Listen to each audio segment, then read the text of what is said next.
یہ جو رمضان المبارک ہے نا، یہ جو روزہ ہے، یہ روزہ اپنے دامن کے اندر تربیت رکھتا ہے، تربیت۔ یا ایھا الذین آمنوا کتب علیکم الصیام کما کتب علی الذین من قبلکم لعلکم تتقون۔ اے ایمان والو، تم پر روزے فرض کیے گئے جیسا کہ تم سے پہلے لوگوں پر بھی فرض کیے گئے تھے تاکہ تم تقوی اختیار کرو۔ روزہ تمہیں پرہیزگار بنائے گا، تمہارے اندر سے جو نفسانی چیزیں ہوں گی انہیں نکالے گا، اور اللہ تبارک و تعالیٰ کی طرف تمہارے دل کا رجحان ہوگا، تمہاری روح کا رجحان ہوگا، تمہیں تزکیہ دے گا۔ روزہ انسان کی تربیت کرتا ہے، انسان کو روزہ ذہنی طور پر تیار کرتا ہے کہ اللہ کے حکم کے مطابق کھانا ہے، اللہ کے حکم کے مطابق پینا ہے۔ سب سے بڑا مسئلہ اس دور کا رزق کے حلال کا حصول ہے اور حرام سے اجتناب ہے۔ تو روزہ ہمیں یہ سبق پڑھاتا ہے کہ ہم وہی کھائیں گے اور اسی وقت کھائیں گے جو کھانے کا ہمیں ہمارے رب نے حکم ارشاد فرمایا ہے۔ ایک چیز آپ نے نا پورا رمضان استعمال نہیں کرنی، وہ غصہ ہے۔ سارے روزے نا یعنی بالکل عین افطاری کے وقت بھی کوئی بندہ غلط بات برداشت، کون سی بات کرنی ہوتی ہے، صحیح کہ غلط ہے؟ صحیح کو تو برداشت کرنے کی ضرورت ہی نہیں ہوتی، برداشت کرنی غلط بات ہوتی ہے، اس کو سہنا ہے، اسے کہنا یار روزے ہیں، رب کی رحمت برس رہی ہے، جا میں نے تجھے اللہ کی رضا کے لیے معاف کیا۔ اور ذہن میں حدیث رکھنی ہے کہ حضور نے فرمایا تو رب کے بندوں کو معاف کر، اللہ تجھے معاف فرمائے گا۔ رمضان میں ہم نے قرآن پاک سے پیار کرنا ہے، قرآن پاک سے پیار کرنا ہے، صبح بھی تلاوت، دوپہر بھی تلاوت، بچوں کو ذوق دلانا ہے، شوق دلانا ہے۔ ہم نے قرآن مجید رمضان شریف میں تراویح میں ذوق سے سننا ہے، کھڑے ہونا ہے۔ پھر رمضان المبارک کے اندر احساس ہم نے بہت زیادہ پیدا کرنا ہے، ہم نے دیکھنا ہے کہ میں کس جگہ میری ضرورت ہے، میں کس طرح کر کے کام آ سکتا ہوں، وہاں اپنی خدمات کو پیش کرنا۔ فرماتے ہیں جس نے حلال کھانے اور حلال پانی سے کسی کا روزہ افطار کرایا نا، ذرا دیکھنا غریبوں کے گھروں کو جھانکنا، ذرا اپنے عزیزوں میں ایک نظر دوڑا لینا، ذرا رمضان کی نیت کر کے رمضان سے پہلے ہی غرباء تک راشن پہنچا دینا، ان کی فکر دور ہو جائے، وہ پہلی شام ہی اپنے بچوں کے ساتھ آسودہ حال ہو کے بیٹھے۔ دیکھ لینا یہ نہ ہو کہ ایک بھائی کھول کے کھا رہا ہو، دوسرے کے بچے منتظر ہوں کہ آج سحر افطار میں کیا کرنا ہے۔ اپنے گلی محلے میں دیکھ لینا، ہم اس رسول کے ماننے والے ہیں جنہوں نے فرمایا میں اسے مومن ہی نہیں جانتا جو پیٹ بھر کے کھائے اور اس کا ہمسایہ بھوکا رہ جائے۔ تھوڑا سا اپنے ارد گرد نظر ڈال لینا۔ المعجم الکبیر میں حدیث موجود ہے، اللہ کے پیارے رسول صلی اللہ تعالیٰ علیہ وسلم نے فرمایا جس نے حلال پانی سے، حلال روٹی سے کسی کا روزہ افطار کرایا تو فرمایا فرشتے اس بندے کے لیے رمضان کے دنوں میں، رمضان کی گھڑیوں میں دعا کرتے ہیں، اور جناب جبریل امین اس کے لیے شب قدر کی رات دعا کرتے ہیں۔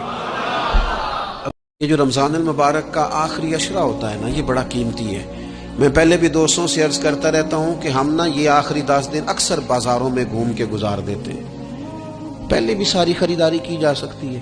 بخاری مسلم میں حدیث ہے، سیدہ عائشہ صدیقہ رضی اللہ تعالیٰ عنہ فرماتی ہیں آخری 10 دن جو رمضان کے ہوتے تھے حضور خود بھی بیدار ہوتے تھے، ہمیں بھی بیدار کرتے تھے۔ یہ راتیں بیدار رہنے کی ہیں، شب قدر کی تلاش کی ہیں۔ نبی پاک نے اعتکاف فرمایا ہے، کوشش کریں، جو تو اعتکاف بیٹھ رہے ہیں وہ تو بڑے باعث مبارکباد ہیں، جو نہیں بھی نہ بیٹھ رہے وہ بھی اپنے اپنے علاقے کی مساجد میں کوشش کریں، 1 رات مل جائے، 2 مل جائیں، 4 مل جائیں، جتنا اضافی ٹائم ملے آخری 10 دنوں میں وہ مسجد میں گزاریں۔ زیادہ سے زیادہ وقت قرآن پاک پڑھیں، استغفار پڑھیں، درود پاک پڑھیں، یہ 3 ہی وظیفے۔ قرآن مجید سورہ بقرہ، اللہ تبارک و تعالیٰ نے ارشاد فرمایا یا ایھا الذین آمنوا کتب علیکم الصیام، اے ایمان والو تم پر روزے فرض کیے گئے، کما کتب علی الذین من قبلکم، اسی طرح جس طرح تم سے پہلے لوگوں پر فرض کیے گئے تھے، لعلکم تتقون، تاکہ تم پرہیزگار ہو جاؤ، متقی ہو جاؤ، اللہ سے ڈرنے والے بن جاؤ، گناہوں سے بچنے والے بن جاؤ، اپنی زندگی کو رب رسول کے احکامات کی روشنی میں گزارنے والے بن جاؤ۔ روزہ ایک پریکٹس ہے، ایک مجاہدہ ہے، ایک جد و جہد ہے۔ جد و جہد کس چیز کی؟ اللہ کی رضا کے مطابق اپنے آپ کو ڈھالنے کی جد و جہد۔ صوم کا لغوی معنی ہوتا ہے رک جانا۔ حلال رزق سامنے پڑا ہے، حلال مشروب سامنے پڑا ہے، حلال رشتہ بیوی کا موجود ہے، لیکن ان سب چیزوں سے حالت روزہ میں رکنا، اللہ کی رضا کے لیے رکنا، اس کا نام روزہ ہے۔ صوم کا معنی رکنے کے ہیں، پرہیز کرنے کے ہیں، بچنے کے ہیں۔ ہر چیز موجود ہے لیکن اللہ کا حکم نہیں ہے تو لہٰذا کھا نہیں سکتے۔ تو رب فرماتے جب جائز چیزیں تو میری مرضی کے بغیر میرے حکم کے نہیں کھا سکتا، تو نے رکنا ہے تو حرام کیسے کھا لیتا ہے؟ جب جائز چیز کے لیے تجھے حکم ہے کہ میں کہوں تو کھائے گا، میں کہوں تو نہیں کھائے گا، میں نے حکم دے دیا جائز ہے، روٹی ہے، کھانا ہے، گوشت ہے، تیری فریج میں پڑا سارا کچھ، تو با اختیار ہے، منہ میں دانت بھی ہیں، ہضم کرنے کو ہاضمہ بھی ہے، بھوک کی شدت بھی ہے، پر میری اجازت کے بغیر تو کھا سکتا، روزہ رکھ لیا، اب تجھے حکم نہیں کہ تو کھائے۔ جب جائز چیز میری مرضی کے بغیر نہیں کھا سکتا تو ناجائز کیسے کھائے گا؟ میرے نبی پاک علیہ الصلوۃ والسلام نے اپنے خوبصورت الفاظ کے اندر اس مفہوم کو بیان فرمایا۔ محبوب پاک صلی اللہ علیہ وسلم فرماتے جس نے جھوٹ نہیں چھوڑا، غیبت نہیں چھوڑی، برائی نہیں چھوڑی، اللہ کو اس کے بھوکے پیاسے رہنے کی کوئی ضرورت نہیں، وہ کاہے کا رکا ہے؟ جب کوئی کام تو اس نے اللہ کی رضا والا کیا نہیں۔ روزہ رکھ کے دغا کر رہا ہے، روزہ رکھ کے جھوٹ بول رہا ہے، روزہ رکھ کے کم ماپ رہا ہے، تول رہا ہے، دھوکہ دے رہا ہے، رشوت لے رہا ہے، فراڈ کر رہا ہے، حرام کا مال اکٹھا کر کے کہتا ہے اس میں سے چلو 10 دیگیں بھی پکا دیں گے۔ وہ بھائی جو کام اللہ نے تجھے کرنے کو حکم دیا تھا، جب تو وہ بجا ہی نہیں لا رہا، مقصد روزہ ہی تو حاصل، لعلکم تتقون،